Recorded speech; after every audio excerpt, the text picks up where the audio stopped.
जम्मू और कश्मीर के कुछ नेता पाकिस्तान से बातचीत की पैरवी कर रहे हैं।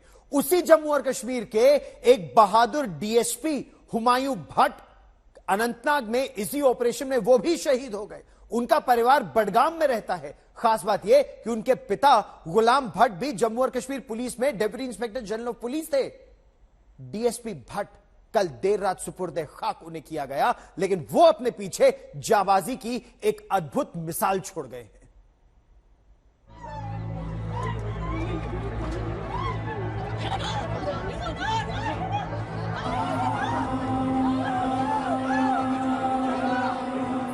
देश की सुरक्षा की जिम्मेदारी कितनी चुनौती भरी होती है, वो इस परिवार से पूछिए।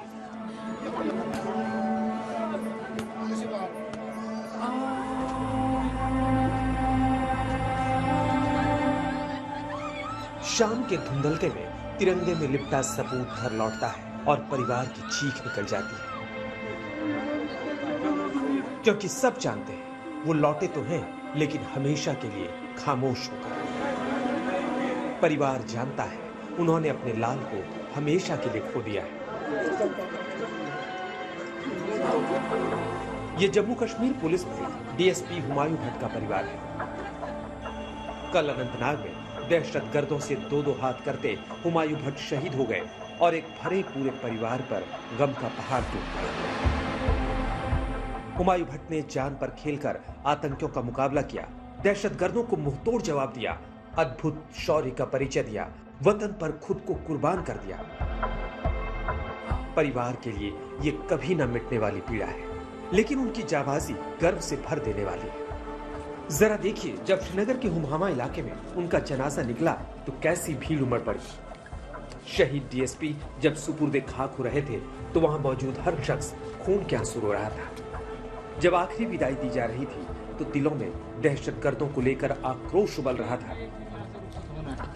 ये जवान इस वक्त हम सब इसको जानते हैं, ऐन जवानी के अंदर मौत आ गई। मौत जो है वो बुढ़ापा का इंतजार नहीं करती। इस बात के अंदर आता है सबसे ज्यादा अक्लमंद इंसान वो है जो आखिरत की तैयारी में दुनिया में लगा रहे। अल-कय्यिसु मन दाना नफ्सहु व अमिला लिमा बअदल मौत वल आजिज़ु मन अतबा नफ्सहु हवाहा व तमन्ना अलल्लाह। यही तो रीत है, जो चला जाता है उसे हम सम्मान के साथ अलविदा करते हैं।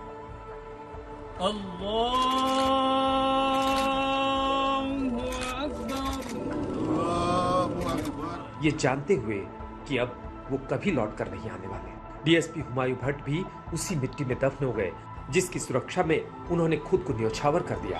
डीएसपी हुमायूं भट्ट को जम्मू कश्मीर पुलिस ने पूरे सम्मान के साथ विदाई दी। उनका परिवार कई पीढ़ियों से पुलिस विभाग से जुड़ा रहा है। हुमायूं भट्ट के पिता गुलाम भट्ट जम्मू कश्मीर पुलिस के डीआईजी रहे। पिछले साल ही हुमायूं भट्ट की शादी हुई थी। उनकी 2 महीने की बेटी है। जरा सोचिए उस नन्ही बच्ची और उनकी पत्नी के बारे में, जिनकी जिंदगी कितनी सूनी और मुश्किल हो गई है। अपने पिता और अपने पत्नी के बगैर मां बिटिया पहाड़ जैसा जीवन कैसे काटेगी, ये सोच कर ही रूह कांप जाती है।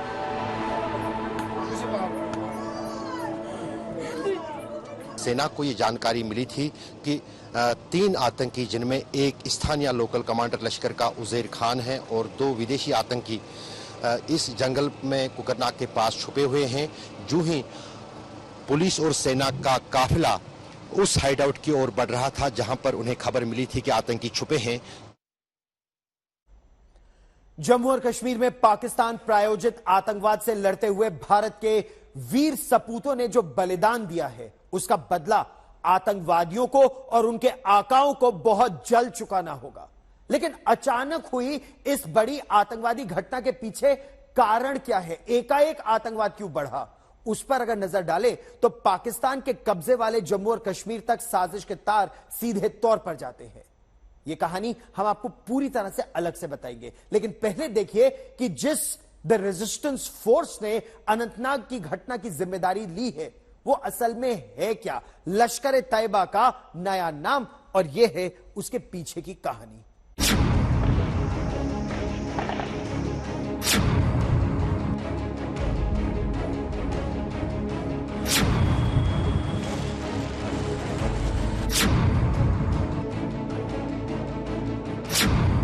ये वीर शहीदों के बलिदान की शपथ है। भारत की भूमि पर आतंकवाद के जहर को नेस्तनाबूद करने की शपथ है। ये श्रद्धांजलि है उस वीर आत्मा को कि उनकी माटी पर आतंक की काली परछाई कभी नहीं पड़ पाएगी। इस तस्वीर में दिख रहे युवक को कुदरत ने कितनी सांसें बख्शी है पता नहीं, लेकिन अब हिंदुस्तान की जमीन पर उसका काउंटडाउन शुरू हो चुका है। इसने हिंदुस्तान और इंसानियत के खिलाफ जो गुनाह किया है वो इसे महज 28 साल की उम्र में दोजक के सफर को मजबूर करने वाला है। ये चाहे अनंतनाग के जंगलों में छुप जाए, ये चाहे कोकरनाग की बिलों में घुस जाए, बियाबान से ढूंढकर इसका हिसाब होगा, बिलों से निकालकर इसका अंजाम लिखा जाएगा। कोकरनाग के गदूल इलाके से भागे हुए 2 आतंकवादियों में एक यही है जिसका नाम उजैर अहमद खान, उम्र 28 साल, पिता का नाम बशीर अहमद खान, पता नागाम कोकरनाग, पहचान लश्कर ए तैयबा का आतंकवादी, सक्रिय जुलाई 2022 से। 26 जुलाई 2022 से फरार उजैर अहमद खान अनंतनाग में लश्कर का इकलौता आतंकवादी था जो सक्रिय है। पाकिस्तान से आए आतंकवादी के साथ इसी ने अनंतनाग में भारतीय सुरक्षा बलों पर हमला किया है।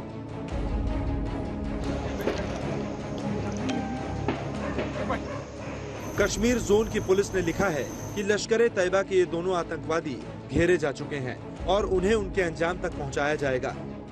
वाले आतंकवादी संगठन द रेजिडेंट्स फोर्स ने जिम्मेदारी ली है।